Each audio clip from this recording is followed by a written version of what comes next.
Samsung has announced they're one of the best devices on the Galaxy Unpacked event, and one of the most highlighted devices is going to be the Galaxy Note 20 Ultra and the Galaxy Z Fold 2. So let's admit it, the smartphone these days, even the affordable ones, are usually fast enough and you can get a quite decent camera without spending more than $1,000. The new Note features a boxy rectangular body that makes it instantly recognizable and different than the Samsung Galaxy S series of phones.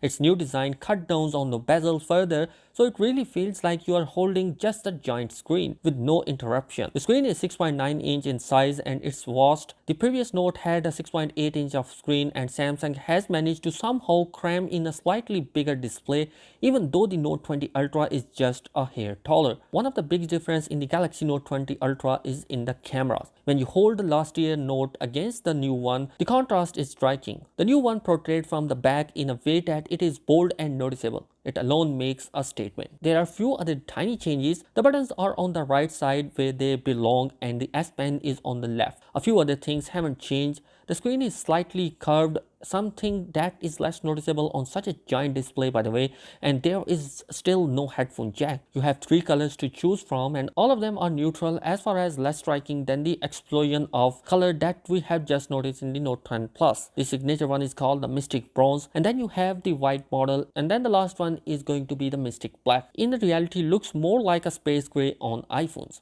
The particular finish was still glossy and got stained with the fingerprint smudge, even though it was not quite as noticeable as on the S20 Ultra, which is absolutely fingerprint magnet. Another cool thing the Note has is the glossy body that is tougher than any other phone. The technology goes by the name Gorilla Glass Victus and up the scratches and drop resistance by 2 times. The number one reason people buy a Note is the S Pen. And if that's your reason, you would be happy to know that the S Pen upgrade here is the biggest ever in the history of series. Samsung has reduced the latency on it down to just 9 milliseconds, an improvement of over 4 times. What that means is that there is no visible delay between the moment when the S Pen touches the screen and the actual drawing. It feels almost exactly like using pen on paper. Samsung has improved its Note app with the cloud sync, and it will convert and straighten even the ugly handwriting in the digital text. There are 5 new age gestures that you can use to remotely control your phone. The reason most people buy the Note, however, is not S Pen, it's the screen. A 6.9-inch dynamic AMOLED screen that is all about those colors. This is the best screen we have seen on a smartphone so far. Its display incredibly rich color and it goes super bright up to 1500 nits, so you can use it outdoors without any worries. Plus, it supports QHD plus resolution, but not if you use the 120Hz refresh rate option.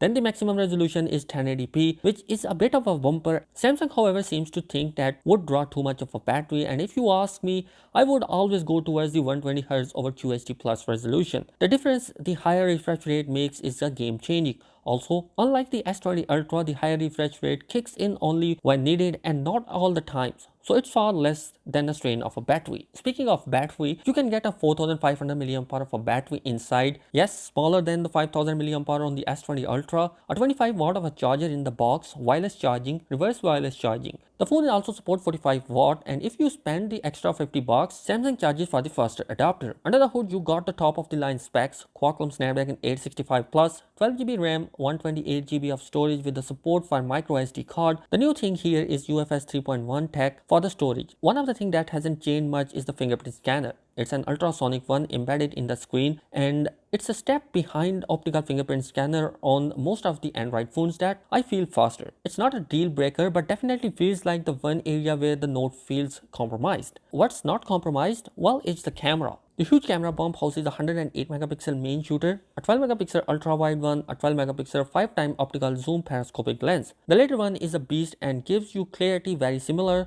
that you would expect to the S20 Ultra. You don't get 100 times of a space zoom, and instead you can get only zoom up to 50 times. I feel that many people can live without the 100 times of a space zoom because its image beyond that zoom range are too blurry for me to even use. Samsung has also fixed the autofocus issue from the S20 Ultra on this Note, and you can now get a laser autofocus that focuses in a blink of an eye for both photos and videos. It's truly impressive. Finally, Samsung has added 2 new tricks in the Samsung Galaxy Note 20 Ultra.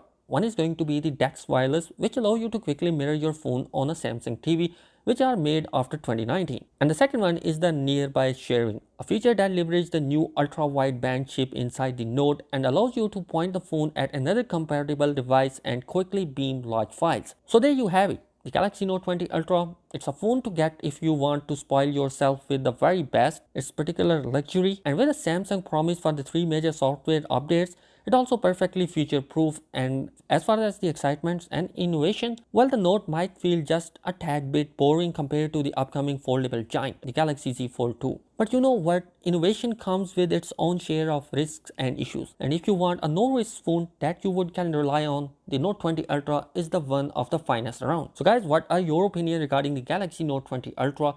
Let me know your thoughts in the comment section below, and also please do consider subscribing for more future updates. Thanks for watching this video. Peace out.